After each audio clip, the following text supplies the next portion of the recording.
राधे राधे, जय श्री कृष्ण दोस्तों।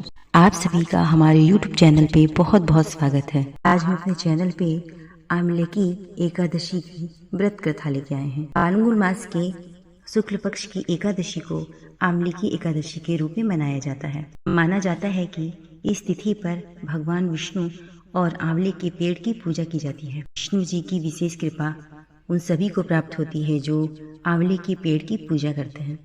आंवले की एकादशी का व्रत करने से 100 गाय दान करने जितना पुण्य प्राप्त होता है। पंचांग के अनुसार फाल्गुन मास की शुक्ल पक्ष की एकादशी पर आंवले की एकादशी का व्रत किया जाता है। यह एकादशी हिंदू धर्म में विशेष महत्व रखती है।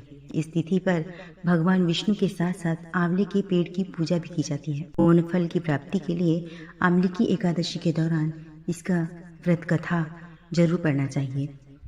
आंवले की एकादशी व्रत कथा, ये व्रत कथा बहुत ही अनुपम और बहुत ही अलौकिक है और बहुत ही दुर्लभ ये कहानी है और ये पौराणिक कथाओं में एक है। प्राचीन समय में वैदिक नाम का एक नगर था जहाँ चैत्ररथ नामक चंद्रवंशी राजा राज्य करते थे।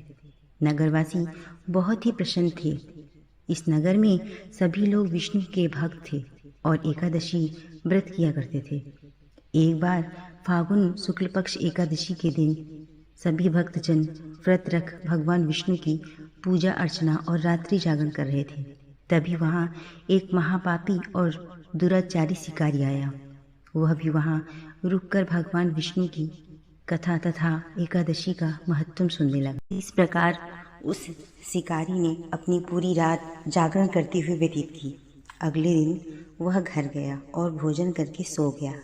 कुछ दिनों बाद उस बहेलिया का निधन हो गया। शिकारी के पापों के कारण उसे नरक भोगना पड़ा, लेकिन उसने अनजाने में आंवले की एकादशी व्रत कथा सुनी थी और जागरण भी किया था।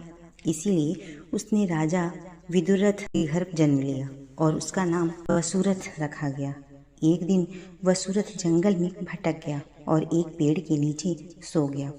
उस पर कुछ डाकुओं ने हमला कर दिया, लेकिन उसके अस्त्र शस्त्र का राजा पर कोई असर नहीं हुआ और राजा सोते ही रहे।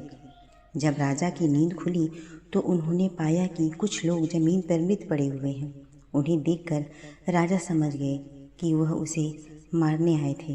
तभी आकाशवाणी हुई, हे राजन, भगवान विष्णु ने तेरी जान बचाई। तुमने पिछले जन्म में आंवले की एकादशी की व्रत कथा सुना और यह उसी का फल है। आंवले की एकादशी की एक अन्य पौराणिक कथा भी प्रचलित है। कथा के अनुसार भगवान विष्णु की नाभि से ब्रह्मा जी की उत्पत्ति हुई। ब्रह्मा जी को स्वयं के बारे में जानने की इच्छा हुई। इन सवालों का जवाब जानने के लिए ब्रह्मा जी ने भगवान विष्णु की तपस्या की।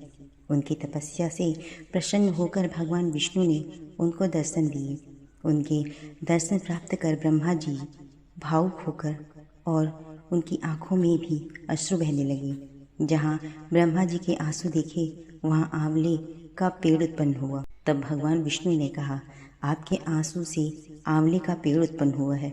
यह पेड़ और इसका फल मुझे बहुत प्रिय है। आज ही जो कोई भी आंवले की एकादशी व्रत करेगा और आंवले के पेड़ की पूजा करेगा, अर्चना करेगा, उसे शुभ फलों की प्राप्ति होगी।